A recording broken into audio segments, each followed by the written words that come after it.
The story about a personality who fled abroad in order to get invested as king of his own country was already known in Jesus' time.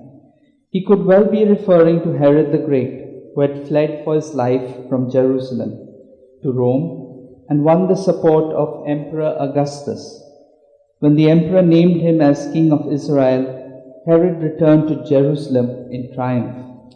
The parable tells how, at the king's return, his supporters had to prove their loyalty to him and to answer for their behavior during his absence. Had they been acting prudently while he was away? Had they made profit on his behalf with the money he had loaned them, using their talents well? The maxim, use them or lose them, applies to foreign languages, but it can refer to any talent we have. We can paraphrase the parable as, if you use your talents for the service of others, you will be rewarded. But anyone who is unwilling to share their talents will be the poorer for it.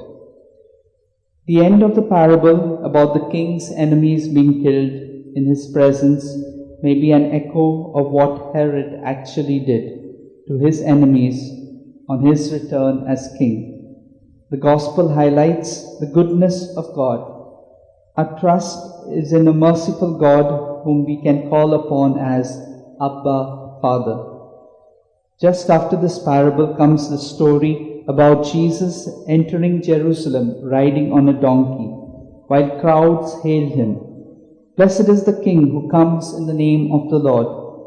His almost royal entry into the city led some of his followers to think that the kingdom was coming soon. The parable intends to counter any expectation that God's kingdom was imminent. Instead, there would be a long interval between Jesus' nomination as king, the resurrection, and his return at the end of time.